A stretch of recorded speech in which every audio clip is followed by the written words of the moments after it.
आप सभी को अस्सलाम वालेकुम और शुभकार नमस्कार। एजुकेशन अफेयर्स के इस प्लेटफॉर्म पर मैं आप सभी का हार्दिक अभिनंदन और स्वागत करता हूं।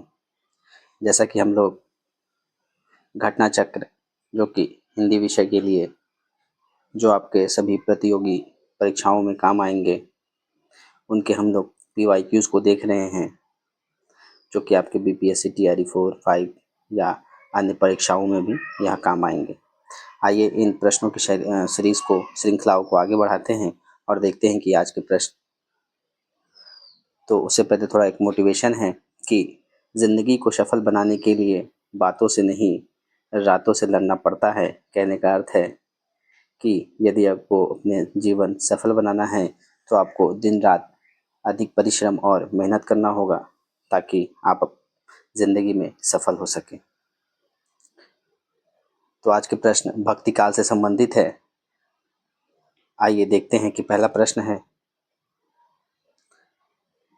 भक्ति आंदोलन के उदय के बारे में निम्नलिखित में से कौन सा कथन सही है, सही नहीं है। तो देखते हैं कि ग्रियर्सन के अनुसार भक्ति आंदोलन विदेशी वस्तु है जिसके बारे में हर भारतीय को ज्ञान है, तो यह कथन गलत है। दूसरा है, रामचंद्र शुक्ल के अनुसार भक्ति आंदोलन बाहरी आक्रमण की प्रतिक्रिया है, तो यह कथन रामचंद्र शुक्ल के अनुसार कहा गया वह सही है। तीसरा है कि हजारी प्रसाद द्विवेदी ने कहा है कि भक्ति आंदोलन भारतीय चिंता का क्या है, स्वाभाविक विकास है। वहीं पर मैनेजर पांडे के अनुसार भक्ति आंदोलन जन संस्कृति का आंदोलन है। तो इसमें कौन सा कथन गलत है कि ग्रियर्सन के अनुसार भक्ति आंदोलन विदेशी वस्तु है, यह गलत है। क्योंकि जॉर्ज अब्राहम ग्रियर्सन के अनुसार भक्ति आंदोलन विदेशी वस्तु है जिसके बारे में हर भारतीय को ज्ञान नहीं है। वस्तुतः ज्ञान इनके ज्ञान अनुसार है, ग्रियर्सन के अनुसार कि भक्ति आंदोलन एक बिजली की कौंध की तरह आया है।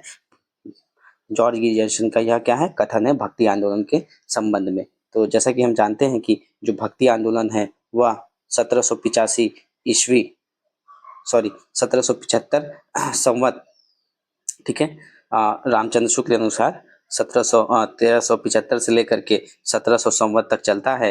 अगर संवत को अगर ईस्वी में कन्वर्ट करना रहता है तो संवत से हम लोग क्या करते हैं, 57 को माइनस कर देते हैं, जिससे हमको क्या प्राप्त हो जाता है, ईस्वी, या जिसे आप लोग एडी कहते हैं, एनी डोमिनी कहते हैं या शताब्दी कहते हैं। तो 1375 से लेकर के 1375 संवत से लेकर 1700 संवत तक जो भक्ति आंदोलन है या भक्ति काल है, उसका समय सीमा रखा गया है, जो कि अगर इस ईस्वी में अगर कन्वर्ट करेंगे तो यह 1318 ईस्वी से लेकर के 1643 ईस्वी तक माना गया है।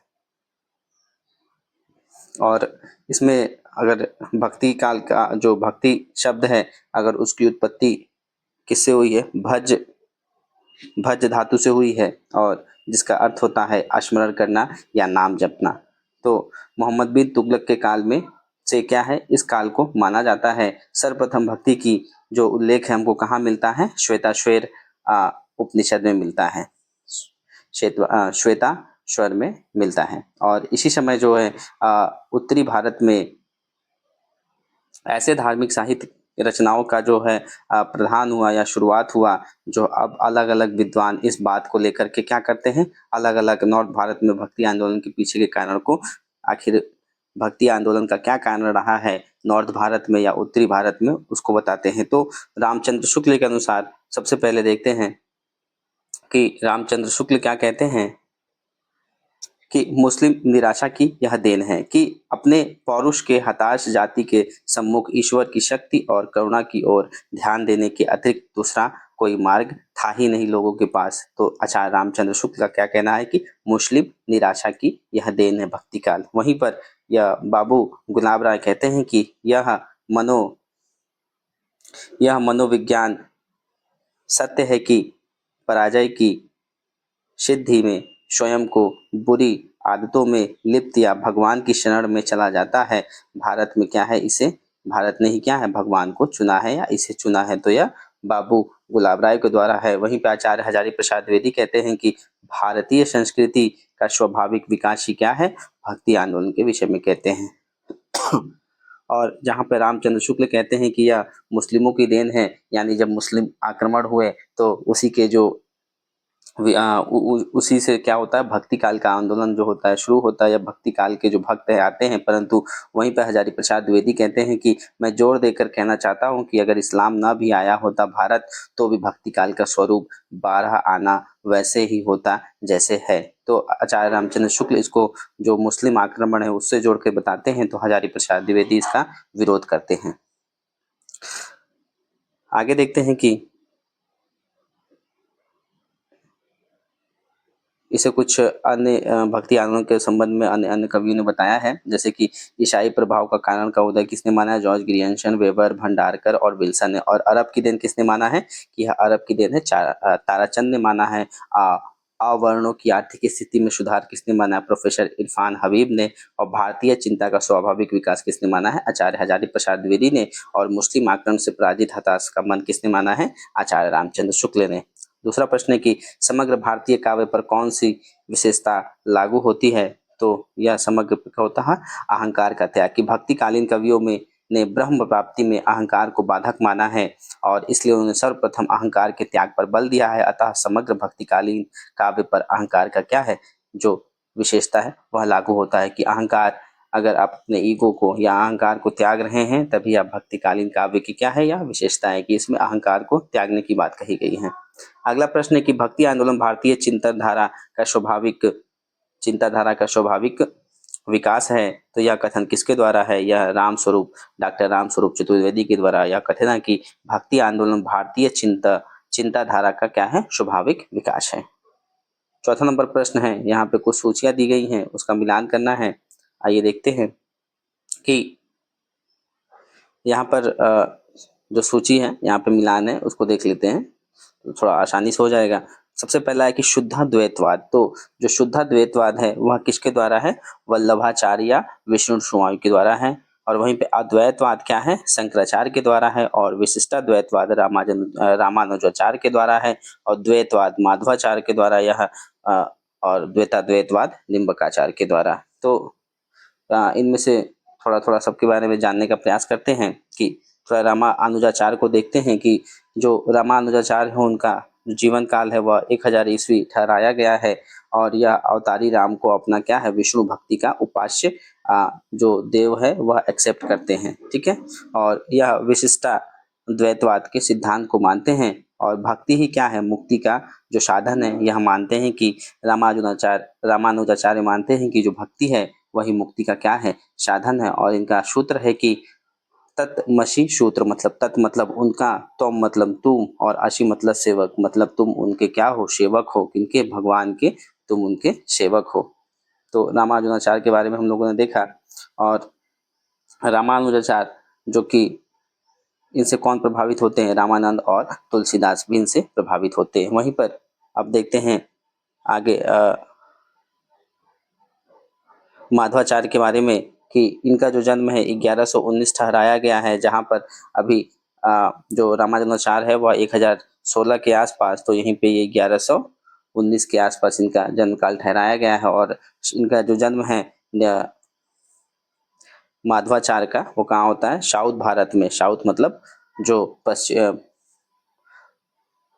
दक्षिणी भारत है, वहाँ पे इनका जन्म होता है। और यह क्या है, वेदांत में पारंगत होते हैं। और संन्यास लेने के बाद क्या करते हैं, जो इनका नाम है वह आनंद तीत रखा जाता है। और विरोध ऑफ अवैधवाद कि यहाँ किसका विरोध करते हैं, अद्वैतवाद का विरोध करते हैं, जो कि शंकराचार्य के द्वारा दिया गया था। और किसको सपोर्ट करते हैं, और यह द्वैतवाद को मानते हैं कि विष्णु 8 गुणों में क्या है, उपेत और सर्वोच्च है, मतलब ब्रह्म क्या है, संप्रदाय है। मुक्ति का जो साधन है क्या माना है इन्होंने, अमला भक्ति को इन्होंने मुक्ति का साधन माना है। वहीं पर वल्लभाचार्य को देखते हैं कि इनका जो जन्म है 1479 के आसपास ठहराया गया है। और यह क्या है, शुद्ध द्वैतवाद के प्रवर्तक है। या इन्होंने यह शुद्ध द्वैत का सिद्धांत दिया है कि जीवन 3 प्रकार के हैं, शुद्ध, सांसारी और भगवान के जो पोषण अनुग्रह है उनके।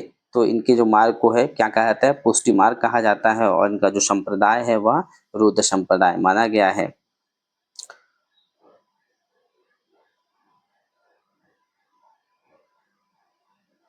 आगे चलिए बढ़ते हैं, देखते हैं आगे के प्रश्नों को कि द्वैतवाद किस आचार्य द्वारा प्रवर्तित संप्रदाय है। तो द्वैतवाद किसके द्वारा संप्रदाय है, तो संप्रदाय है यह माध्वाचार्य के द्वारा प्रवर्तित संप्रदाय है कि द्वैतवाद जो द्वैतवाद है वह माध्वाचार्य के द्वारा यह जो संप्रदाय है बताया गया है कि संसार क्या है, मिथ्या नहीं है, सत्य है। कि संसार क्या है, रचना है। कि संसार क्या है, द्वैतवाद का क्या सिद्धांत है कि संसार क्या, ये यह मानते हैं कि संसार क्या है, कि संसार मिथ्या नहीं है, सत्य है। जो संसार में जो भी कुछ हो रहा है वो सत्य है, मिथ्या नहीं है। शुद्धाद्वैतवाद दर्शन के प्रवर्तक कौन है, तो शुद्धाद्वैतवाद के प्रवर्तक कौन है, वल्लभाचार्य हैं। शुद्धाद्वैतवाद वल्लभाचार्य। अगला प्रश्न 7वां कि निम्नलिखित मिलानों को पूरा करना है। तो सबसे पहले है विशिष्टाद्वैतवाद। विशिष्टाद्वैतवाद के कौन है, रामानुजाचार्य हैं। और द्वैतवाद के जो प्रवर्तक है, जो द्वैतवाद सिद्धांत के प्रवर्तक है वह माध्वाचार्य है। और शुद्धाद्वैत के वाद के प्रवर्तक विष्णु स्वामी हैं और द्वैताद्वैत के निम्बकाचार्य हैं। तो इस प्रकार से यह चौथा उत्तर हो जाएगा। तो इसी प्रकार से अगला भी मिलान है कि इसमें से कौन सा मिलान है। तो इसमें जो उपर्युक्त दिया गया है वह क्या है, गलत है। ठीक है, देखिए विशिष्टाद्वैतवाद के कौन है, वल्लभाचार्य हैं। ठीक है, और अद्वैतवाद के कौन है, शंकराचार्य हैं। और शुद्धाद्वैतवाद के विशिष्टा के कौन है, एक मिनट, विशिष्टाद्वैतवाद के हैं रामानुजाचार्य। ठीक है, और शुद्धाद्वैतवाद के कौन है, वल्लभाचार्य। और अद्वैतवाद के कौन है, शंकराचार्य। और द्वैताद्वैत के कौन है, निम्बकाचार्य। तो इस प्रकार से आंसर क्या है, ये हमारा हो जाएगा। इनमें से कौन सा जोड़ा सही है, तो इनमें से कौन सा जोड़ा सही है, तो इनमें से जो बी नंबर है कि रुद्र संप्रदाय जो कि किसके द्वारा है, यह विष्णु स्वामी के द्वारा है। तो यह कथन सही है, बाकी जो कथन है वह गलत है। आइए देखते हैं कि जो रुद्र संप्रदाय से संबंध विष्णु स्वामी रखते हैं, वहीं श्री संप्रदाय से संबंध कौन रखते हैं, रामानुजाचार्य। और वल्लभा राधा वल्लभ संप्रदाय के प्रवर्तक कौन है, आचार्य हित हरिवंश गोस्वामी। नीचे कुछ कथन दिए गए हैं, इन कथन को समझना है तथा जो कथन 2 दिया गया है क्या वह सत्य है या असत्य है बताना है। समर्पण सगुण भक्ति का मूल है। और यह कथन की पुष्टि करने के लिए कि भक्ति आंदोलन एकमात्र अद्वैतवाद से प्रभावित है। तो क्या है, जो पहला कथन सही है। ठीक है, कि समर्पण सगुण भक्ति का मूल है, कि अपने आप को क्या करना है, भगवान के लिए समर्पित कर देना है। परंतु वहाँ दूसरा कथन है कि भक्ति आंदोलन एकमात्र अद्वैतवाद से प्रभावित है। तो नहीं, गलत है, क्योंकि भक्ति आंदोलन में कई सारे संप्रदाय हमको देखने को मिलते हैं, जहाँ पर विशिष्टाद्वैतवाद हो गया, पुष्टि मार्ग द्वैतवाद हो गया, द्वैतवाद हो गया तथा निर्गुण संकोच सिद्धांत इसमें हमको देखने को मिलता है। फिर अगला है कि भक्ति की निष्पत्ति श्रद्धा और प्रेम के योग से हुआ है। यह कथन किसका है, तो यह कथन आचार्य रामचंद्र शुक्ल का है। कि शुक्ल जी की एक अन्य उक्ति है कि श्रद्धा और प्रेम के योग का नाम ही क्या है, भक्ति। कि भक्ति क्या है, श्रद्धा और प्रेम का योग जो है वह क्या कहलाता है, भक्ति कहलाता है। ब्रह्म संप्रदाय के संस्थापक कौन है, तो ब्रह्म संप्रदाय के संस्थापक श्री माधवाचार्य हैं।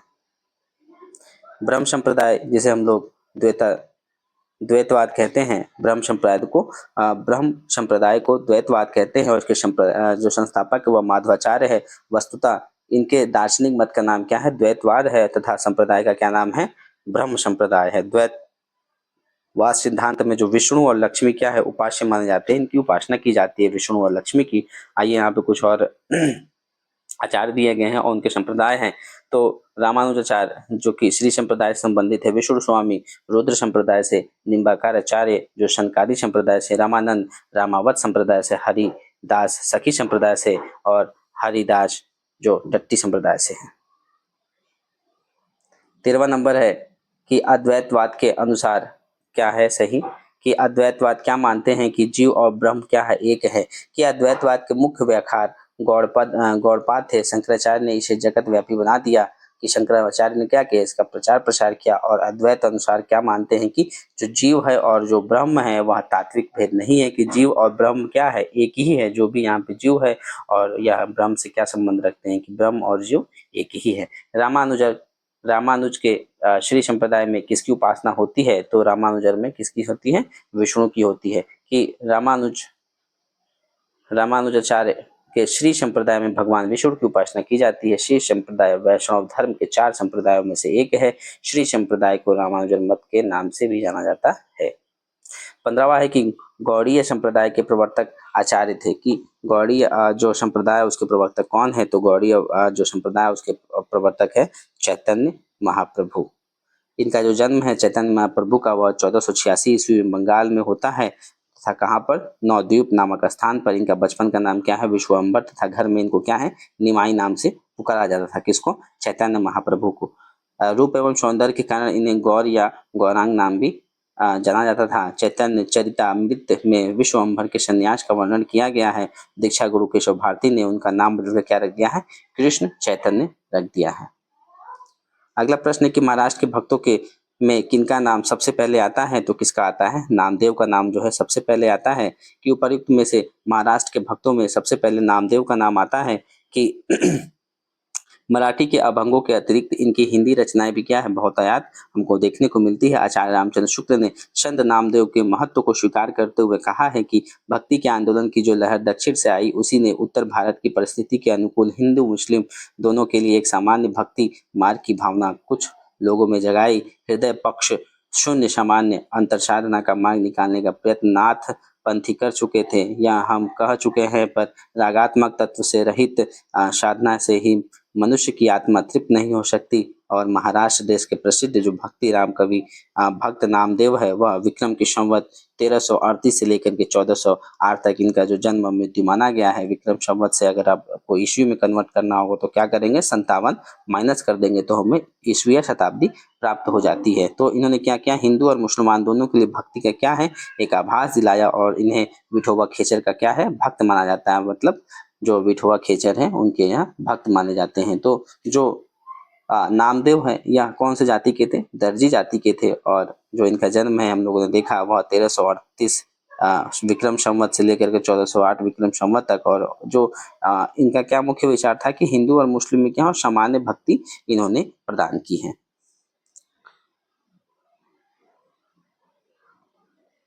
अगला प्रश्न है कि नामदेव का संबंध किस प्रदेश से है, तो नामदेव का संबंध महाराष्ट्र से है। ठीक, महाराष्ट्र में इनका जन्म हुआ था तथा यह दर्जी जाति के थे। और यह 1328 से लेकर के विक्रम की संवत 408 विक्रम संवत तक इनका जन्म और मृत्यु माना गया है।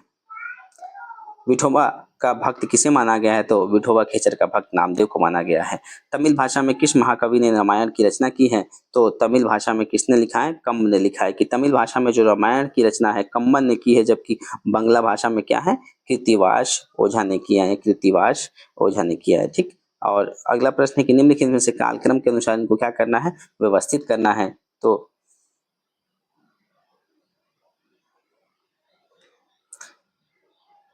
निम्नलिखित में को क्या करना है, कालक्रम के अनुसार इसको हमको व्यवस्थित करना है। तो सबसे पहले कि सूरदास, जो सूरदास है इसमें उनका जन्म 1478 ईस्वी माना जाता है। और डॉक्टर बच्चन और किसके अनुसार, डॉक्टर भागीरथी के अनुसार। और वहीं पर हरवंश राय बच्चन का जन्म जो है 1512 ईस्वी माना जाता है। और मीराबाई का जो जन्म है 1504 में माना जाता है। वहीं पर रसखान बच्चन सिंह को बच्चन सिंह 16वीं शताब्दी का उत्तरार्ध मानते हैं। और इस प्रकार उपयुक्त विकल्प क्या त्रुटि होने के कारण उत्तर प्रदेश या जो ऊपर विकल्प दिया गया है यह गलत है। आइए अगले प्रश्न को देखते हैं कि भक्ति काल की जो समय सीमा है वह क्या रखी गई है। तो जो भक्ति काल है उसकी समय सीमा हम लोगों ने देखा था कि 1375 से 1900 तक था। ठीक है, तो ये भी गलत है। 1375 और किसी में नहीं है, तो उपर्युक्त में से कोई नहीं। तो 1375 विक्रम संवत से लेकर के 1700 विक्रमी संवत तक जो भक्ति काल है उसका समय सीमा रखा गया है आचार्य रामचंद्र शुक्ल के अनुसार। तो जो भक्ति काल है उसका समय सीमा 1375 विक्रमी संवत से लेकर 1700 विक्रमी संवत तक माना गया है। और भक्ति काल को ज्ञानाश्रय शाखा, प्रेमाश्रय शाखा, विकृष्णाश्रय शाखा तथा रामाश्रय शाखा में विभक्त किया गया है।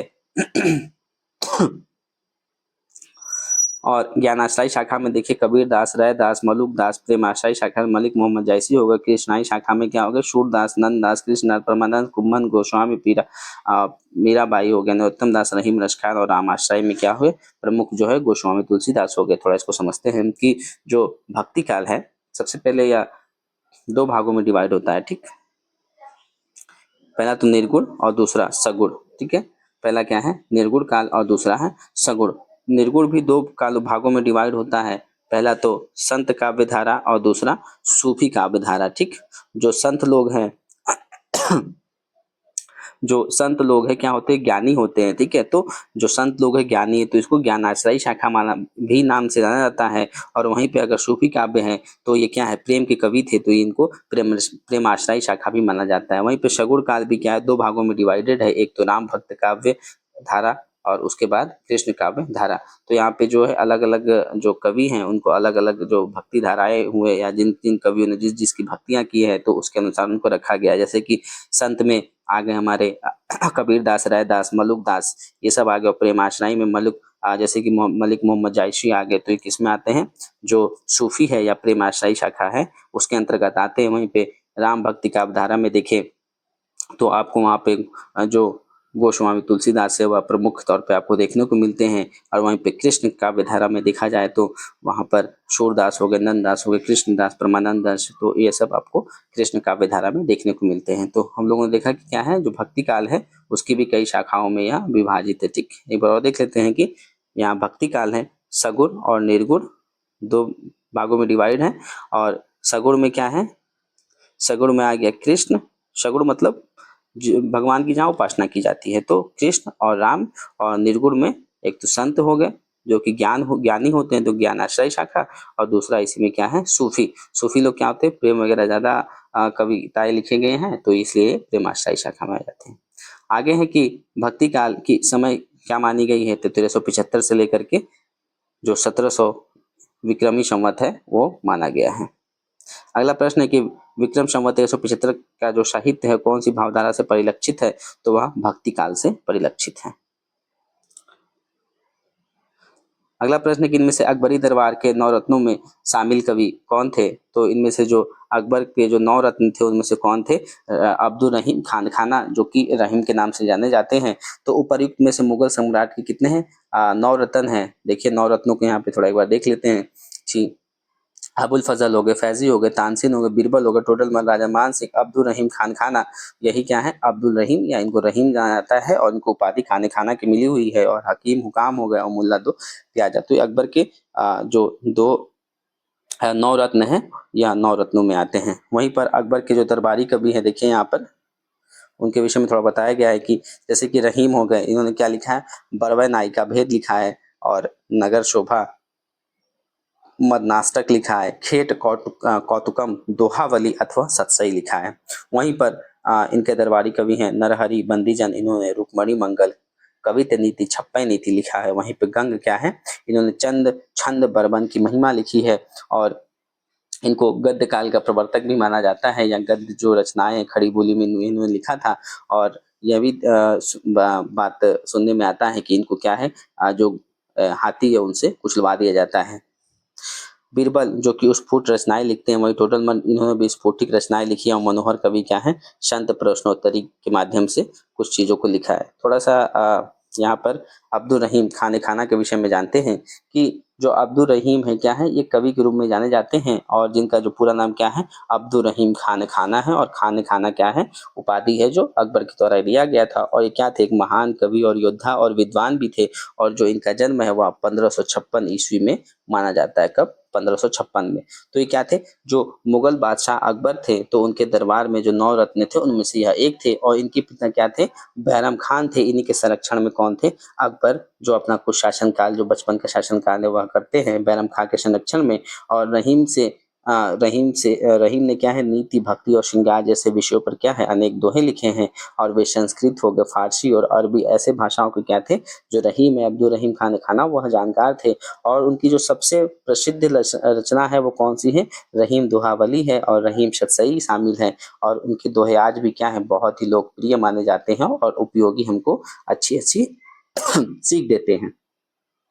अगला प्रश्न है कि 25 नंबर, रहीम किसके दरबार में कवि थे, तो रहीम किसके दरबार में थे, अकबर के दरबार में थे। कवित कहियो दोहा कहियो तुलय न छप्पै छन, बरछियो यह बिचारी कै यह बखै रसकन। यह काव्य किसकी पंक्तियां हैं, तो यह अब्दुल रहीम खान खाना के द्वारा यह पंक्तियां है जो कि क्या है, बरवै नाद का भेद में लिखित है। भक्ति के श्रोता को दक्षिण से उत्तर भारत में प्रसारित होने के सिद्धांत का समर्थन करने वाले कौन है? तो आचार्य रामचंद्र शुक्ल इसका समर्थन करते हैं।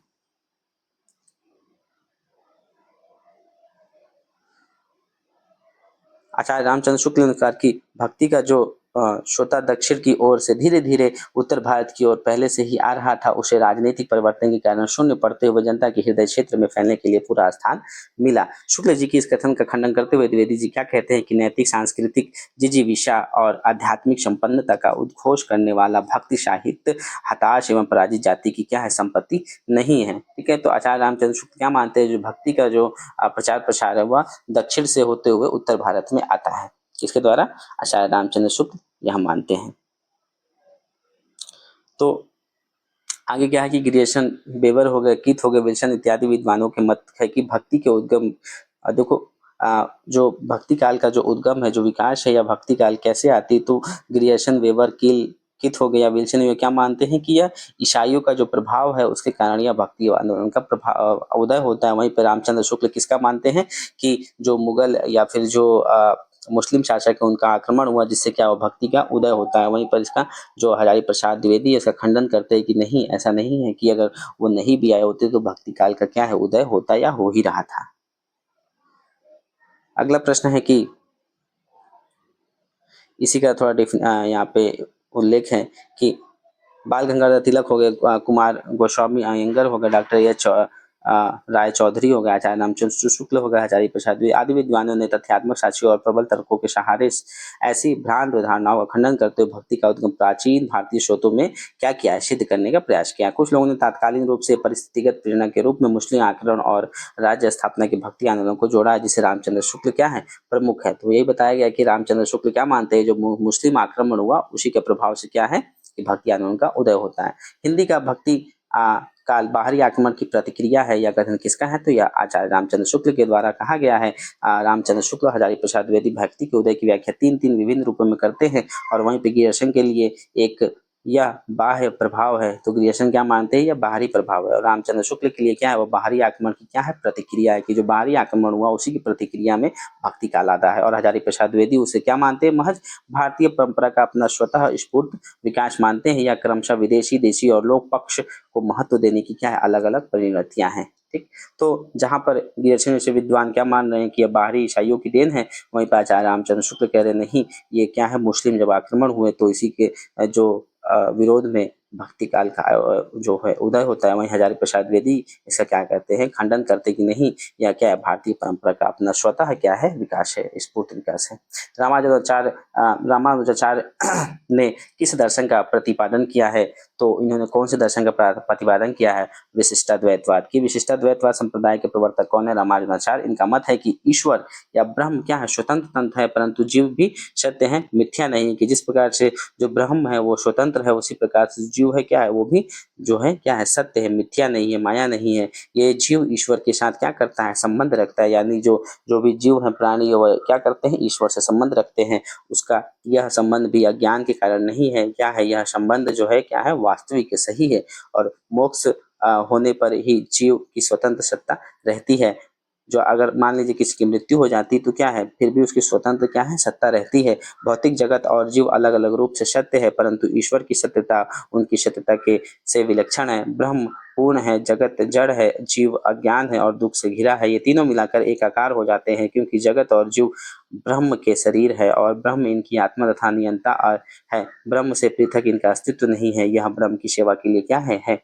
तो थोड़ा रामानुजाचार्य के विषय में थोड़ा समझते हैं कि जो रामानुजाचार्य है, जो कि कौन सा दर्शन या सिद्धांत को देते हैं? विशिष्टाद्वैतवाद। और इनका जो जन्म है 1017 से लेकर के 1137 ईस्वी तक माना जाता है। और भारतीय जो दर्शन है उसमें क्या थे? ये महान संत थे जिन्होंने क्या किया? भक्ति आंदोलन को एक नई दिशा देने का प्रयास किया। और यह क्या थे? उन्होंने वैष्णव संप्रदाय के प्रमुख आचार्यों में से एक माना जाता है। तो ये किसके जो उपासक थे? वैष्णव धर्म के। और इनके जीवन और दर्शन को समझे तो इनका जो जन्म है, मैंने बताया कि 1107 में ईस्वी में हुआ था, जो कि कहाँ है? इनका जन्म तमिलनाडु के थिपेरू मम्बुदूर गांव में होता है। तो कहाँ पे? ये तमिलनाडु के थे। कौन? रामानुजाचार्य। और उनका दार्शनिक मत क्या है?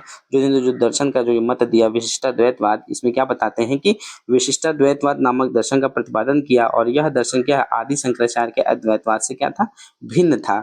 तो विशिष्टाद्वैत के अनुसार क्या? ईश्वर जो ब्रह्म है वह एक है, लेकिन जीव और जगत भी क्या? उसी ब्रह्म का वह हिस्सा मानते हैं। जो भी यहाँ पे प्राणी है क्या है? उसी ब्रह्म का वह हिस्सा है, और वह क्या मानते हैं? इसी को अपनी सत्ता मानते हैं। इसे इस तरह समझा जा सकता है कि अगर शरीर और आत्मा अलग अलग नहीं होते हैं, बल्कि आत्मा ही शरीर है, तो इनका जो भक्ति था क्या था कि रामानुजाचार्य ने भक्ति को ईश्वर प्राप्ति का सबसे सरल और श्रेष्ठ मार्ग बताया है। उन्होंने माना है कि भक्ति के द्वारा ही मोक्ष क्या हो सकता है? प्राप्त किया जा सकता है। और इनकी जो प्रमुख रचनाएं जैसे कि श्री भाष्य हो गया, गीता भाष्य हो गया, वेदांत संग्रह हो गया, जो रामानुजाचार्य के द्वारा लिखित है। 30वां नंबर प्रश्न है कि विशिष्टाद्वैतवाद के प्रवर्तक कौन है? तो विशिष्टाद्वैतवाद के प्रवर्तक कौन है? रामानुजाचार्य, जो कि कहाँ इनका जन्म हुआ था? 1017 ईस्वी में इनका जन्म होता है तमिलनाडु में। और यह क्या मानते हैं कि जो भगवान है या फिर जो ब्रह्मा है उसी के जो अंश है क्या है? ये जो प्राणी है उसी के अंश मानते हैं। इसमें ये अलग अलग नहीं मानते, हुआ एक ही मानते हैं इनको। दक्षिण के अलवार शत किस शाखा से संबंधित है? तो जो दक्षिण के अलवार और जो दक्षिण के अलवार है, देखिए इसमें से जो भी दिया गया है वो गलत है। क्यों? क्योंकि जो दक्षिण भारत के वैष्णव भक्तों को लेकर अलवार कहते हैं। अलवारों ने कृष्ण और राम दोनों को आराधना का क्या है? विषय बनाया गया था। अलवार भक्त जो हैं, इसको समझते फिर मैं एक्सप्लेन करूंगा थोड़ा।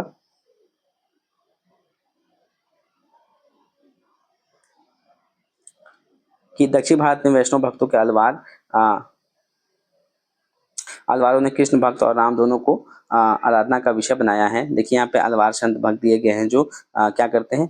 वैष्णव की या विष्णु की उपासना करते हैं, जिसमें मोयगे हो गया, उसके बाद भूततलारवार हो गया, और पयालवार हो गया, नम्मालवार हो गया, जिसको हम लोग षटकोपाचार्य भी कहते हैं, नम्न हो गए, मधुर कवि हो गए, पेरो हो गए, तोंडर हो गए, और तिरुमंगव हो गए, परमाल हो गए, और तिरुप्पान हो गए। तो अलवार संतों की कुल संख्या कितनी है? 12 मानी है, और जिनके भक्ति पदों का संग्रह नालियार दिव्य प्रबंधन के नाम से भी जाना जाता है। और जो इसका उत्तर है क्या होगा? वैष्णव भक्ति होगा। उच्च आदि इस प्रश्न का उत्तर क्या ऐसी माना है जो गलत है। ठीक है, तो वैष्णव भक्तों में अलवार आते हैं। थोड़ा सा इनको समझते हैं कि जो अलवार और नयनार, देखिए दक्षिण भारत में सबसे पहले जो है भक्ति काल का उदय माना जाता है, वहीं से प्रचार प्रसार होते हुए उत्तरी भारत में आता है। तो यहाँ पे सबसे पहले क्या है? अलवार और नयनार। ठीक है, ये दो भक्ति आंदोलन के क्या थे? प्रमुख जो संत हैं उनको अलवार और नयनार में डिवाइडेड किया गया था। या 6 शताब्दी से लेकर 9वीं शताब्दी के जो बीच हुए थे, मतलब 600 ईस्वी से लेकर 900 ईस्वी के बीच में माना जाता है। और इन दोनों समूहों के बीच क्या था? कुछ महत्वपूर्ण अंतर था। जैसे कि जो देखिए अंतरों को समझाने का थोड़ा प्रयास करता हूं मैं। यहाँ पे मान लीजिए अलवार है और ये नयनार है। ठीक है, तो जो इसमें यह जिस भगवान की उपासना करते थे अलवार, तो किसकी करते थे? विष्णु भगवान की। ठीक है, अलवार किसकी करते थे? विष्णु भगवान की। वहीं पे नयनार किसी करते थे? शिव भगवान की। ठीक है, तो नयन नयन 3 नयन किनके पास है? शिव भक्त। तो ऐसे याद करते, शिव जी का ये उपासक करते थे, या शिव के क्या थे? ये लोग भक्त थे। और जो अलवार है उनकी संख्या कितनी बताई गई? 12 बताई गई है। और जो नयनार है उनकी संख्या क्या है? 63 बताई गई है। ठीक है, और जो इनकी जो प्रमुख रचना है, इनकी भजनों का जो संकलन है, हम लोगों ने देखा किसमें है? दिव्य प्रबंधनम में है। कि जो अलवार हैं इनके जो प्रमुख जो रचना है वो किसमें संकलित है? दिव्य प्रबंधन में। और वहीं पर नयनार के जो मान लीजिए जो भजन है वहाँ क्या कहाँ पर है? तेवरम और तिरुवाचक में है, संकलित है। और जो अलवार है ये इनका कौन सा संप्रदाय हो गया? तो ये विष्णु से संबंधित थे, या विष्णु के उपासक थे, या विष्णु भगवान की पूजा पाठ करते थे, या उनका भक्ति करते थे, तो या वैष्णव संप्रदाय से क्या है? संबंधित रखते हैं। वहीं पर जो नयनार है या क्या है? शिव भक्त थे, तो या शैव संप्रदाय से क्या थे? संबंधित थे। ठीक है, हालांकि क्या उनके आराध्य देव अलग अलग थे, ठीक है, ये देवताओं को अलग अलग तरह से पूजते थे। जैसे मान लीजिए अलवार विष्णु को पूज रहे हैं तो नैनार शिव को पूज रहे हैं, बट यहाँ पे क्या था, कुछ समानताएं हमको भी देखने को मिलता है। जैसे कि भक्ति का मार्ग हो गया कि दोनों ने क्या किया कि जो भक्ति है वो ईश्वर तक पहुंचाने का सबसे सरल और सीधा मार्ग बताया कि किस प्रकार से हम ईश्वर तक अपने भक्ति को पहुंचाए, तो दोनों ने सरल और सीधा मार्ग दिया, ठीक। और सामाजिक अगर पृष्ठभूमि देखें तो ये सभी सामाजिक पृष्ठभूमि से ही आए हुए थे, जिनमें ब्राह्मण, किसान और कारीगर जैसे विभिन्न जातियां भी इसमें क्या थी, दोनों में शामिल थी। और उनकी भाषा देखें तो उन्होंने अपनी रचनाएं जो है तमिल भाषा में लिखी, जिससे उनके संदेश आम लोगों तक आसानी से जा पहुंचे, ठीक है। कहाँ थे, ये साउथ में थे, तमिलनाडु साइड, तो वहाँ पे तमिल भाषा का प्रयोग किया ताकि जो लोग हैं क्या आकर्षित हो और इसका वो लोग भी क्या इसमें शामिल हो सके। और सामाजिक सुधार की बात करें तो उन्होंने जाति जो व्यवस्था है और कर्म कांडों का क्या है विरोध किया, जो जाति के आधार पर जिसको काम में बांटा गया है ना, जैसे कि ब्राह्मण हो गए, क्षत्रिय हो गए, वैश्य हो गए और शूद्र हो गए, तो इनको क्या है जो वर्ण व्यवस्था है उसके अनुसार बांटा गया, तो इसका वह क्या करते हैं विरोध करते हैं। और जो भी भक्ति के माध्यम से क्या है समाज में समानता लाने पर इन्होंने क्या किया जोर दिया, ठीक। आगे देखते हैं। 32वां प्रश्न है कि अलवार भक्तों की संख्या कितनी मानी गई, तो अलवार की कितनी मानी गई है 12 मानी गई। और वहीं पर नयनार की कितनी मानी गई 63 मानी गई। अलवार किसके भक्त है वैष्णव भक्त है, और जो नयनार है नयन से शिव हो गया तो शिव के भक्त है। वैष्णव भक्ति के विकास क्रम में राम भक्ति सर्वप्रथम क्या है, जो राम भक्ति है वो कहाँ आता है, सबसे पहले दक्षिण भारत के अलवार संतों की वाणी के माध्यम से प्रस्फुटित हुई और तदुपरांत उत्तरी भारत में आया कि जो राम भक्ति परंपरा का जो सर्वप्रथम विकास है वह दक्षिण भारत में होता है, और यहाँ से दक्षिण भारत से होते हुए कहाँ आता है उत्तर भारत में आता है। उत्तर भारत में कौन लाता है, रामानंद के द्वारा यह लाया गया, आगे हम पढ़ेंगे। सर्वप्रथम जो इनकी रचना तिरुवाय मोली में अन्य राम भक्ति का वर्णन हमको देखने को मिलता है। इनकी अन्य 3 प्रसिद्ध रचनाएं हैं तिरुवीरुतम, तिरुवर्ग शरियम तथा पेरिय पेरिय तिरुवंदाई तिरुवंदादी। अन्य महत्वपूर्ण तथ्य देखिए यहाँ पे 7वें अलवार केरल के चेर वंशी राजा कुलशेखर भी अनन्य राम भक्त थे कि जो 7वें अलवार केरल के क्या थे चेरवंशी राजा कुलशेखर के अनन्य राम भक्त थे। पेरुमाल तिरुभूमि भोवी भी इनके राम भक्ति विशेष रस के संगीत हैं। श्री संप्रदाय के प्रथम आचार्य रंगनाथ मुनि को माना जाता है कि जो श्री संप्रदाय के प्रथम आचार्य किसको माना जाता है, रंगनाथ मुनि को, जो कि 824 ईस्वी से लेकर 924 ईस्वी तक इनका जन्म काल माना गया है। और अलवार संतों ने लोक प्रचित पत्रों को नालियार दिव्य प्रबंधन में क्या किया, अपने रचनाओं को संकलित किया है, और शीर्षक कितने हैं 4 भाग इसमें संकलित हैं। नाथ मुनि के परवर्ती श्री संप्रदाय के पुंडरीकाक्ष, राम मिश्र, यामुनाचार्य आदि आचार्यों ने भी अपनी वाणी के द्वारा राम भक्ति के क्या है पल्लवित किया है। आचार्य रामानुज शेषनाग अथवा लक्ष्मण के अवतार माने जाते हैं। जो आचार्य रामानुज है वो क्या है शेषनाग अथवा लक्ष्मण के क्या है अवतार माने जाते हैं। ब्रह्म संप्रदाय की भक्ति परंपरा में माध्वाचार्य का स्थान क्या है महत्वपूर्ण है। जो ब्रह्म संप्रदाय है उसमें जो भक्ति परंपरा में माध्वाचार्य का क्या है स्थान बहुत ही महत्वपूर्ण माना जाता है। और उत्तर भारत में राम भक्ति का प्रवर्तन आचार्य रामानुजाचार्य की परंपरा में राघवानंद द्वारा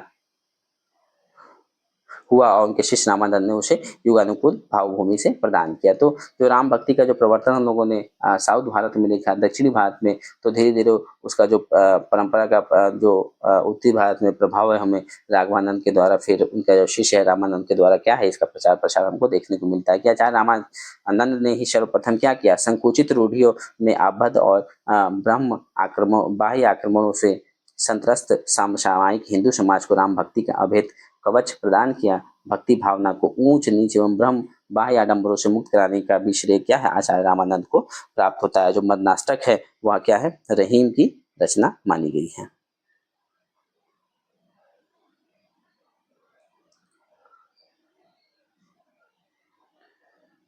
ठीक है, तो भारत के जो दक्षिणी हिस्से में क्या है खासकर जो तमिलनाडु है वहाँ पे जो 12 महान संतों का एक समूह था, जिन्हें क्या है 12 अलवार के नाम से जाना जाता था। और इनमें इन संतों का जो समय है वह 6 से लेकर के 9वीं शताब्दी माना गया। मतलब 6 से 9वीं शताब्दी का क्या अर्थ होता है कि 600 से लेकर 900 ईस्वी के बीच में माना जाता है। और ये कहते हैं भगवान विष्णु के भक्ति का जो प्रचार प्रसार किया करते थे। अलवार शब्द का क्या अर्थ होता है कि जो भगवान में लीन हो। ठीक है, अलवार का मतलब क्या हो गया, अलवार का मतलब हो गया जो भगवान में क्या हो लीन हो या उनमें खो जाए। इन संतों ने क्या किया, अपनी कविताओं और भजनों के माध्यम से भगवान विष्णु के प्रति क्या है अपनी गहरी भक्ति और प्रेम को व्यक्त करने का प्रयास किया। और इनके इन भजनों को दिव्य प्रबंधन नामक ग्रंथ में क्या किया, इनके जो भी भजन है वह दिव्य प्रबंधन का नाम के ग्रंथ में रखा गया। आज इसमें 400 से क्या है अधिक, हमको 4000 से भी अधिक पद देखने को मिलता है और यह ग्रंथ क्या वैष्णव परंपरा का एक महत्वपूर्ण हिस्सा माना जाता है। तो इनमें से जो है एक महिला भी है, 12 जो अलवार है, इन अलवारों में से तरह तरह के लोग शामिल थे, जैसे कि राजा, गरीब, शिक्षित, अनपढ़, यहाँ तक कि एक महिला संत भी थी। उनकी भक्ति में किसी भी जो इसमें क्या है मतलब कि 12 जो अलवार है, इसमें राजा भी है और क्या है शिक्षित वर्ग भी है, अनपढ़ भी है, गरीब भी है। तो इस प्रकार से जो 12 महान संत हुए इसके अंतर्गत है और इसमें एक महिला संत भी थी। उनकी भक्ति में किसी तरह का क्या था भेदभाव नहीं था। उन्होंने भगवान विष्णु को क्या है सर्वशक्तिमान और सभी जीवों का क्या है उद्धार करता बताया है। देखिए जो 12 अलवार है उनके नाम को मैं बताता हूँ, ठीक है। तो 12 जो अलवार हैं जो कि विष्णु के भक्त हैं वह उसमें पोई गई अलवार हो गया, ठीक है, पोई गई हो गया, भूतत हो गया, पे अलवार हो गया, तिरुमट्ठी लसय हो गया, नम हो गया, मधुर कवि हो गया, फिर कुलशेखर हो गया, पेरिय अलवार हो गया, आंडाल हो गया। आंडाल क्या है जो क्या है इसमें महिला है, ठीक है आंडाल। और फिर तोंडर डिपोड़ी हो गया, फिर तुरुपाड़ी हो गया और तिरुमंगई अलवार हो गया। तो इस प्रकार से क्या है यह 12 अलवारों के नाम हैं। नास्टक जो कि किसके द्वारा लिखित है, रहीम दास के द्वारा लिखित है। तो जो मदनाष्टक है वह अब्दुल रहीम खान खाना के द्वारा रचित है और जो मदनाष्टक है वह किसके विषय में लिखा गया है? तो यह भगवान श्री कृष्ण और राधा की जो रासलीला है उसके विषय में लिखा गया है। और ये इसमें जो राधा है और गोपियां हैं उसका विरह व्यथा हो गया, प्रेम की जो तीव्रता है और कृष्ण के प्रति जो उनके अटूट उनका जो समर्पण है उसको बहुत ही सुंदर ढंग से दर्शाया गया है, ठीक।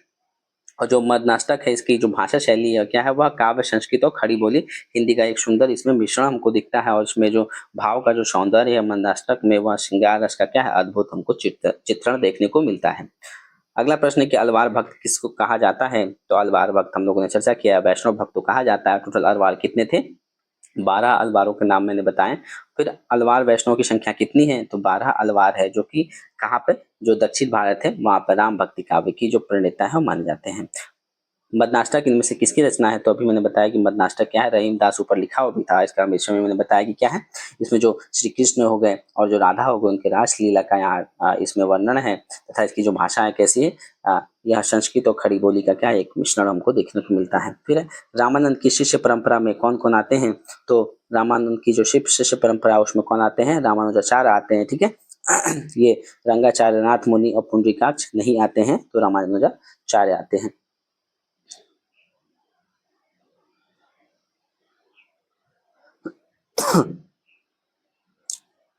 थोड़ा सा जो रामानंद है उनके विषय में थोड़ा जानने का प्रयास करते हैं। रामानंद है ना, जो रामानंद हैं जो इनके गुरु का क्या नाम है? राघवानंद है, ठीक। और इन्होंने कौन सी शिक्षाएं ली? जैसे कि उन्होंने कर्म कांड हो गया, जाति हो गया, छुआछूत है क्या उसका रामानंद ने विरोध किया है। उनका क्या मानना था कि ईश्वर की भक्ति का अधिकार हर किसी को है, हर किसी क्या हर कोई जाति वर्ग क्या है ईश्वर की जो उपासना है वह कर सकता है। उन्होंने राम और सीता की पूजा पर क्या है विशेष जोर दिया। तो रामानंद नाम से जिसे हमको पता चला है रामानंद मतलब राम और सीता की क्या उन्होंने विशेष पूजा पर इन्होंने बल दिया। और इनकी जो शिष्य परंपरा देखे अगर रामानंद का तो ये क्या है बहुत ही विशाल और समावेशी थी। इनके जो 12 जो प्रमुख है हमको शिष्य देखने को मिलता है, ठीक है। कितने? 12 शिष्य हमको देखने को मिलता है, जिनमें से कुछ निम्न जातियों के भी थे जैसे कि जैसे कि कबीर हो गए जो कि जुलाहा जाति से माने जाते हैं। रैदास हो गए जो कि चर्मकार जो चमड़ा का काम करने वाले हैं वो माने जाते हैं। फिर सेन हो गए जो कि नाई। फिर धन्ना क्या हो गए? जाट हो गए। और पीपा क्या है? क्षत्रिय। जैसे महान संत भी क्या थे इस परंपरा में शामिल थे। इनका ये क्या योगदान था रामानंद का कि इन्होंने क्या किया संस्कृत के स्थान पे जो लोक भाषा है उसमें उपदेश देना शुरू किया। जहां इससे पहले क्या है संस्कृत भाषा में लोगों को उपदेश दिए जाते थे वहीं पर इन्होंने क्या किया जो आम जनता की भाषा उसका प्रयोग किया, जिससे क्या है उनकी बातें आम जनता तक आसानी से पहुंचने लगे। क्योंकि जब आम जनता की भाषा हम का यूज करेंगे तो कहीं ना कहीं लोगों को समझने में आसानी होगी। तो इन्होंने क्या किया समाज में समानता और भाईचारे की भावना को क्या किया है बढ़ावा देने का कार्य किया है। थोड़ा सा ये शिष्य परंपरा को समझते हैं हम लोग कि देखिए ये हो गए रामानुजाचार्य, ठीक। इनके शिष्य हो गए देवेंद्रचार्य, ठीक। रामानुजाचार्य हो गए, इनके शिष्य हो गए देवेंद्रचार्य। फिर इनके जो शिष्य हैं कौन हो गए, हरियानंद हो गए। कौन, हरियानंद या हरियानंद। फिर जो हरियानंद हैं और इनके शिष्य कौन हो गए, राघवानंद, ठीक। और राघवानंद के जो शिष्य हैं वो कौन हो गए, रामानंद, ठीक। तो इसी प्रकार से जो रामानंद है उनके जो गुरु कौन हो गए, राघवानंद, और राघवानंद के गुरु हो गए हरियानंद, और हरियानंद के गुरु कौन हो गए, देवेंद्रचार्य, और देवेंद्रचार्य के रामानुजाचार्य, ठीक। तो रामानंद की शिष्य परंपरा को राघवानंद से आगे बढ़ती है, काफी विस्तृत है, ठीक है। रामानंद के 12 प्रमुख शिष्य थे, जिसके विषय में थोड़ा थोड़ा चर्चा किया और इसको अच्छे से समझेंगे, ठीक है। ये क्लियर हो गया होगा शायद, रामानुजाचार्य शिष्य परंपरा में कैसे आते हैं इसको समझ लिए होंगे आप, है ना। कि रामानुजाचार्य हो गए, फिर देवेंद्रचार्य हो गए, फिर हरियानंद, फिर राघवानंद, और फिर उसके बाद रामानंद। तो इस प्रकार से जो रामानंद की शिष्य परंपरा में कौन आते हैं, रामानुजाचार्य आते हैं। अगला नंबर प्रश्न है कि भक्ति का प्रारंभ कहाँ से माना जाता है, तो यह कहाँ से माना जाता है, दक्षिण भारत से माना जाता है, ठीक। इसके विषय में हम लोगों ने चर्चा किया कि किस प्रकार से माना जाता है, तो अलवार और नैनार के द्वारा यह माना गया था, जो कि 600 से लेकर के 6th सेंचुरी से लेकर के 9th सेंचुरी के बीच में माना जाता है। मतलब 600 से लेकर 900 शताब्दी के बीच में जो अलवार और नैनार ने क्या किया, जो भक्ति काल है वह दक्षिण भारत में बहुत इसका प्रचार प्रसार अच्छे से किया था।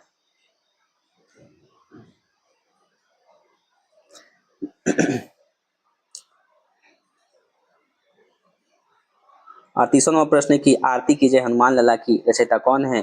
हम लोग जो गीतों को गाते हैं या जो ये हनुमान जी की आरती जब करते हैं, तो आरती की जो हनुमान लला की जब हम यह गाते हैं, तो ये किसकी रचना है, यह किसने बनाया है या किसने इसको रचित किया है, तो यह रामानंद के द्वारा ही क्या है, यह रचित है। तो हनुमान जी की जो आरती है, आरती कीजिए हनुमान लला की, वह स्वामी रामानंद द्वारा रचित अवधि, कौन सी भाषा है, अवधि में एक कविता के माध्यम से है। वे अवधि में राम कथा के प्रणय के सूत्रकार भी माने जाते हैं। तो थोड़ा सा जो रामानंद है उनकी शिष्य परंपरा को देखते हैं ना, आगे काम आएगा। जैसे कि ये हो गए रामानंद। इससे पहले मैंने रामानंद तक का शिष्य परंपरा बताया था कि रामानंद किसके शिष्य हैं, राघवानंद के। फिर रामानंद के बाद जो है इनके शिष्य कौन है, अनंतानंद है, ठीक। 12 शिष्य हुए जिसमें से अनंतानंद हो गए, ठीक है। फिर अनंतानंद के शिष्य कौन है, कृष्ण परिहरी हो गए। कृष्ण परिहरी के 2 शिष्य हैं, एक तो किल्लदास हैं और दूसरे कौन है, अग्रदास है, ठीक। यही अग्रदास से नाभादास आते हैं, इसकी आगे चर्चा होगी, देखते हैं कि रामानंद ने किस गुरु परंपरा का उल्लेख किया है। तो इन्होंने क्या है, रामार्चन की पद्धति का जो है किया है, कि श्री रामार्चन पद्धति में रामानंद जी ने अपनी गुरु परंपरा दी है। उनके अनुसार रामानुजाचार्य जी रामानंद से 14वीं पीढ़ी क्या थे, ऊपर थे। रामानुजाचार्य के मतावलंबी होने पर भी अपनी उपासना पद्धति का उन्होंने विशेष रूप रखा। उन्होंने उपासना के लिए बैकुंठ के विष्णु का स्वरूप न लेकर स्वरूप लोक में लीला विस्तार करने का अवतार राम का आश्रय लिया। किसने, रामानंद ने। गलता में रामानंद संप्रदाय की गद्दी किसने स्थापित की थी, तो यह की किसने, कृष्ण परिहरी में, ठीक। जो मैंने अभी ऊपर बताया था, जो शिष्य परंपरा है यहीं पे काम आएगा कि गलता में रामानंद संप्रदाय की जो गद्दी है वह कृष्ण परिहरी ने स्थापित की थी। जो गलता कहाँ पे, राजस्थान में, ठीक है, जयपुर जिले में।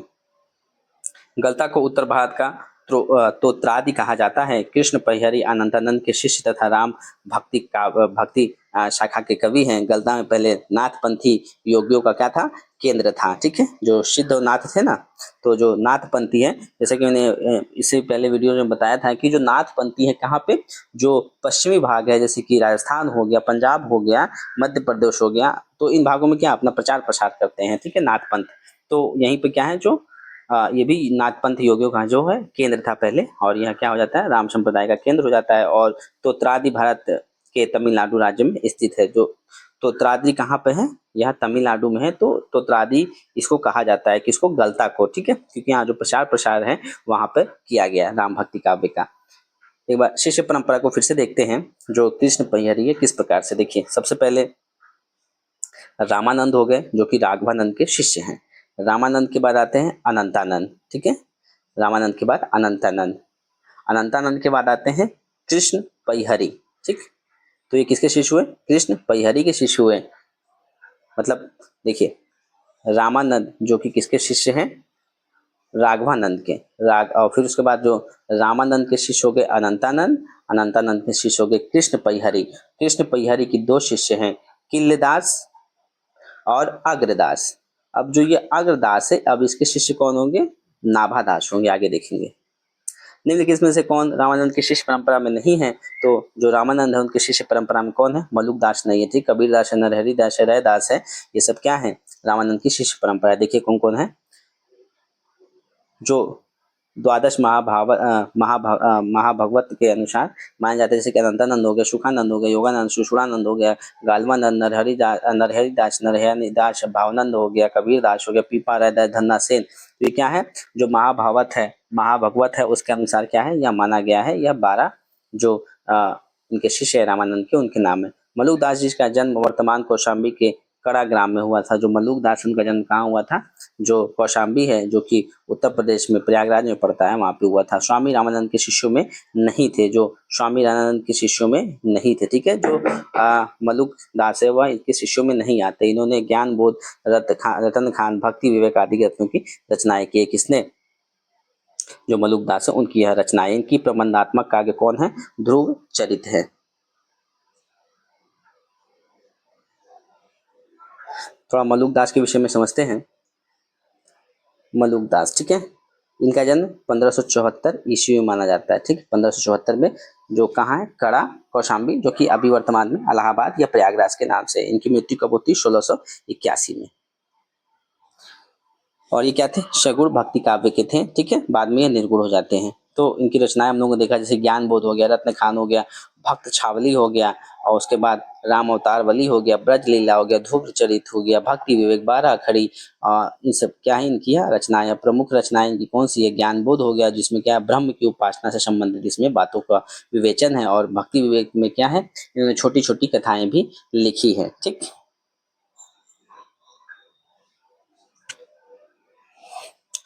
तो जो मलुकदास है कहाँ है? संत जो परंपरा है उससे संबंधित है, ठीक है, संत काव्य धारा से। भक्ति काल में जो था, एक तो भक्ति काल, जो कि देखिए, भक्ति काल निर्गुण और सगुण। निर्गुण भी क्या है? 2 भागों में डिवाइड है, संत और शोभी। तो संत से क्या थे? मलुकदास संबंधित थे, ठीक। 42 नंबर प्रश्न, निम्नलिखित में से कौन स्वामी रामानंद का शिष्य नहीं था? तो इनमें से अनंतानंद हो गया, नरिहरानंद हो गया, सुखानंद, रैदास, ये सब इनके क्या थे? शिष्य थे, ठीक। तो ये क्वेश्चन जो है थोड़ा सा गलत है। राघवानंद जी किस महान व्यक्ति के गुरु थे? तो यह किसके गुरु थे? जो राघवानंद है वह रामानंद के गुरु थे, ठीक है। देखिए राघवानंद के शिष्य हो गए रामानंद, ठीक है, ये यहाँ पर। फिर राघवानंद शिष्य संप्रदाय के प्रसिद्ध आचार्य तथा रामानंद के गुरु थे। रामानंद के ने रामावत संप्रदाय का प्रवर्तन किया है। इस संप्रदाय का मूल मंत्र क्या है? राम सीता राम है, ठीक है। इसका मूल मंत्र किसका? जो रामावत संप्रदाय, जो कि रामानंद के द्वारा प्रतिपादित किया है। देखिए रामानंद के बारे में कि नावादास ने इनके शिष्यों की संख्या 12 बताई। नावादास जो कि भक्ति काल से ही संबंधित है, तो इन्होंने 12 नामों को बताया, जिसमें अनंतानंद, कबीर दास हो गए, सुखानंद हो गए, सुषुणानंद, पद्मावत हो गए, नरहरि हो गए, पीपा हो गए, भावन दास हो गए, रैदास, धन्ना सेन तथा सुसुरी हो गए। भक्त माल में रामानंद के संदर्भ में क्या लिखा गया है? जो नावादास की जो पुस्तक है भक्तमाल, उसमें क्या लिखा गया है? किसके बारे में? रामानंद के संदर्भ में कि दशधा भक्ति के आगर और आरती की जय हनुमान लाला की, यह किसके द्वारा रचित है? रामानंद के द्वारा यह रचित है।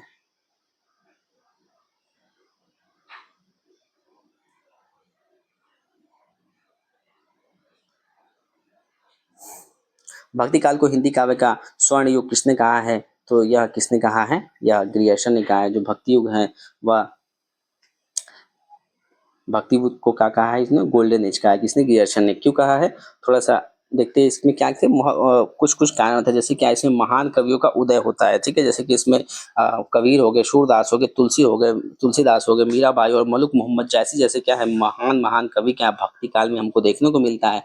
फिर अगर यहीं पे देखें तो इन लोगों ने क्या किया कि जो लोक भाषा है उसका प्रयोग इन्होंने किया, जो लोग की आम जनता की भाषा उसका प्रयोग किया, ठीक। और उसके बाद क्या समाज सुधार से संबंधित इन्होंने क्या किया? बहुत सारे कार्य किए, और जो भावनाएं हैं उनको इन्होंने क्या किया? प्रधान दिया। तो संक्षेप में क्या कह सकते हैं कि जब साहित्य ने न केवल कलात्मक ऊंचाइयां छुई बल्कि समाज को भी क्या है? एक नई दिशा दी, इसलिए इसको क्या है? स्वर्ण युग ग्रियर्सन ने कहा है। 45 नंबर प्रश्न है कि हिंदी साहित्य के किस काल को हिंदी साहित्य का स्वर्ण युग कहा गया है? तो यह कहा गया है भक्ति काल को, जो कि जॉर्ज ग्रियर्सन के द्वारा कहा गया है। 46 नंबर प्रश्न है कि भक्ति काल हिंदी काव्य का स्वर्ण युग है, तो यह किसके द्वारा कहा गया है? तो यह जॉर्ज ग्रियर्सन के द्वारा कहा गया है। हिंदी के किस काल को स्वर्ण युग कहा गया? तो भक्ति काल को ही स्वर्ण युग कहा गया है। किसने कहा है? जॉर्ज ग्रियर्सन ने कहा है कि हिंदी साहित्य में भक्ति काल स्वर्ण युग स्वर्ण काल माना जाता है। इस युग में ऐसे महान कवियों का जन्म हुआ जिन्होंने हिंदी साहित्य को एक गौरवशाली स्वरूप प्रदान किया है। यद्यपि ये कवि भक्त थे, किंतु उस भक्ति काव्य में जीवन दायिनी शक्ति के साथ साथ काव्यात्मक और सौंदर्य की भी महत्वपूर्ण रचना है। इस काल में जैसे कबीर हो गए, तुलसीदास हो गए, नानक हो गए, जयसी हो गए, नंददास हो गए, मीराबाई, क्या है, अनेक अनेक महान विभूतियां हमको देखने को मिलती है। इसलिए जॉर्ज ग्रियर्सन ने क्या है, इसको भक्ति काल जो है, भक्ति काल को स्वर्ण युग काल कहा है। भक्ति काल का पूरा जो भक्ति काल का नाम है पूर्व मध्य काल किस आचार्य ने दिया है? तो यह रामचंद्र शुक्ल ने दिया है, जो कि डॉक्टर नागेंद्र से पहले के हैं। ठीक, तो डॉक्टर नागेंद्र ने भी इसी नाम का क्या है, प्रयोग किया है। फिर देखिए सही कालक्रम वर्ग को चिन्हित इसमें करना है कि जो सही कालक्रम है वह किस प्रकार से है। तो सबसे पहले क्या है, इसमें कबीर जी हैं। कबीर जी का जन्म 1398 में होता है। फिर सूरदास हो गए, वह 1478 में आते हैं। ठीक है, फिर जायसी जी कब आते हैं? वह 1492 में भगवती क्या बोलते हैं, भगीरथ मिश्र के द्वारा। उसके बाद तुलसीदास का जन्म होता है, जो कि 1537 के आसपास, और जो बहुत और ज़्यादातर जो विद्वान है उनके द्वारा 1532 के आसपास कहा गया। तो इस प्रकार से जो क्रम हो जाएगा वह है कबीर हो गया, सूरदास, जायसी, फिर तुलसी। ठीक, या आचार्य रामचंद्र शुक्ल के साहित्य इतिहास में भी हमको देखने को मिलता है। ठीक, 252 252 वैष्णव की वार्ता किस भाषा की है? तो यह कौन सी भाषा है? ब्रज भाषा में है, जो कि किसके द्वारा लिखा गया है? गोस्वामी गोकुलनाथ द्वारा यह रचित ग्रंथ है, जिसमें पुष्टि मार्गो कवियों व अष्टछाप के कवियों का जीवन वृत्त भी मिलता है। वस्तुतः गोकुलनाथ विठलनाथ के क्या थे? पुत्र थे। तो जो विठलनाथ है उसके जो पुत्र है कौन थे? गोकुलनाथ थे। ठीक है, तो इसमें क्या है, अष्टछाप के जो कवियां हैं उसका वर्णन हमको मिलता है। ठीक है, 8 अष्टछाप मतलब 8 कवि। ठीक है, इसमें 4 जो कवि है वह किसके द्वारा है? जो विठलनाथ हो गए, किसके पुत्र थे ये? रुकिए एक मिनट, आगे इसको समझेंगे ना, अभी आएगा। देखिए, जो गोकुलनाथ है वह विठलनाथ के पुत्र है, या फिर वल्लभाचार्य के क्या है? पौत्र थे, मतलब पोता थे। इन्होंने 84 वैष्णव की वार्ता के नाम से एक अन्य ग्रंथ भी लिखा है। 84 वैष्णव वार्ता की वार्ता में महाप्रभु वल्लभाचार्य के शिष्यों का तथा 200 वैष्णव वार्ता में विठलनाथ के शिष्यों का वर्णन मिलता है। ठीक है, तो अष्टछाप है 8 कवि, जिसमें 4 कवि क्या है? जो वल्लभाचार्य उनकी शिष्य परंपरा में आते हैं, और 4 किसके शिष्य परंपरा में आते हैं? विठलनाथ के परंपरा में आते हैं। तो जो वल्लभाचार्य के जो शिष्य हैं, जो 4 शिष्य हैं, वो किसमें मिलते हैं? 252 वैष्णव की वार्ता में इसका उल्लेख है। और विठलनाथ के जो 4 शिष्य हैं उसका जो वर्णन है वह जो 84 वैष्णव वार्ता है उसमें जो 4 जो कवि हैं जो अष्टछाप में आते हैं, जो कि वल्लभाचार्य के शिष्य हैं, तो ये हमको 84 वैष्णव की वार्ता में मिलता है। और वहीं पे 4 शिष्य जो विठलनाथ के हैं वह 200 वैष्णव वार्ता में हमको मिलता है। निम्नलिखित में से एक राम भक्ति कवि हैं, वह कौन है? तो राम भक्ति कवि कौन है? इसमें नाभादास है। ठीक है, थोड़ा सा नाभादास के विषय में भी समझेंगे। देखिए, यहाँ उपर्युक्त कवियों में नाभादास राम भक्ति काव्य कवि हैं, जबकि कृष्णदास, ध्रुवदास तथा श्री भट्ट क्या है? कृष्ण भक्ति काव्य से संबंधित हैं। तो नाभादास के विषय में यहाँ पे लिखा हुआ है कि मूल नाम इनका क्या था? इनका मूल नाम था नाभा अली। ठीक है, और उपनाम इनका नारायण दास। कौन मानते हैं? ग्रियर्सन के अनुसार इन्होंने क्या है? रक्तमाल जो भक्तमाल है, जो ब्रज भाषा में लिखा गया, इसमें रचनाएं की है। ठीक, इसमें लमसम भक्तमाल में क्या है कि 200 जो कवि है ना उनका चरित्र का इसमें वर्णन किया गया है। और इन्होंने एक और पुस्तक लिखी अष्टयाम, मतलब कि अष्ट मतलब 8 और याम मतलब पैर की, 8 पैरों का जो वर्णन है इसमें किसका? राम और सीता जी का, उनका इसमें वर्णन है, जो ब्रज और अवधि दोनों भाषा में। कथन क्या है इनका कबीर के बारे में कि कबीर का निराग ही नहीं वाणाश्रम शत दर्शनी और निरंकुश अति निडर रसिक जस रचना गायो। ठीक, 52वां प्रश्न की नाभादास की भक्तमाल की भाषा क्या है? तो यह कौन सी भाषा है? यह दोनों भाषा में हमको मिलती है, ब्रज भाषा में। ठीक है, सॉरी, ब्रज भाषा में मिलती है। अष्टयाम किसकी रचना है? तो यह अष्टयाम जो रचना है वह नाभादास के द्वारा रचित है, जो कि राम भक्त का धारा में आते हैं। फिर है भक्तमाल की रचना किसने की है? तो भक्तमाल की रचना नाभादास ने की है। आप लोग का बहुत बहुत धन्यवाद। यहाँ पे प्रश्नों की जो श्रृंखला है वहाँ समाप्त होती है। अगर कोई डाउट तो ज़रूर पूछें, या सजेशन है तो ज़रूर बताएं, और कुछ और इसमें एक्सप्लेनेशन ऐड करने की आवश्यकता है तो ज़रूर बताएं। Thank you.